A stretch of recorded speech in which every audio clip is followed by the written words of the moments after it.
Hi அவள் கதை episode 37. எல்லா பெண்களும் பண்ணுற ஒரே தப்பு நடிப்பாங்க. அவங்க என்ன கஷ்டத்தில் இருக்காங்கன்றத சொல்லவே மாட்டாங்க.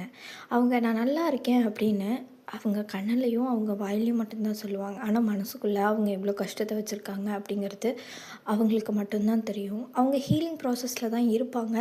இருந்தாலும் அவங்களோட கஷ்டத்தை வெளியில் சொல்லிக்க மாட்டாங்க. அதை ஷேர் பண்ணுறதுக்கு கூட யாரும் இல்லை.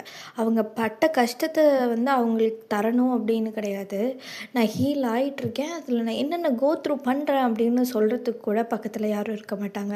இருந்தாலும் அவங்க நம்மளை மதிக்க மாட்டாங்க. அப்படிங்கிற ஒரு ஸ்டேஜ் வரும்ல, அது ரொம்ப கஷ்டமாக இருக்கும். அது இன்றைக்கி நான் ஃபேஸ் பண்ணிகிட்ருக்கேன். நான் நம்பின ஒரு பர்சன், எனக்கான ஒரு பர்சனை நான் விட்டுட்டேன். எனக்கான ஒரு பர்சன் என் கூட இல்லை. அவங்க திருப்பி வருவாங்களா மாட்டாங்களா அப்படிங்கிற ஒரு டவுட்டு. நான் இதை ஹீல் பண்ணணும், இதுலேருந்து நான் வெளியில் வரணும், எனக்கு 2 குழந்தைங்க இருக்குது, நான் 2 குழந்தைங்கள பார்க்கணும் அப்படின்னு நினைக்கும் போது கூட எனக்கு தோணுது, என்னோடய வலியை யாரும் ஷேர் பண்ணுறதுக்கு என் கூட இல்லை, இருந்து நம்பி இருந்தவங்களும் போயிட்டாங்க அப்படின்னு.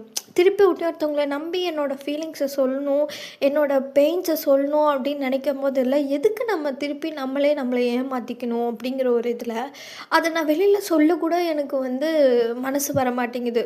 சொல்லிவிட்டு அந்த வலி போயிடுமோ அப்படின்னு ஒரு பக்கம் இருந்தாலும், ஏன் சொல்லணும், ஏன் நம்பணும் அப்படிங்கிற ஒரு மைண்ட் செட் தான் இருக்குது இல்லையா? பாய்.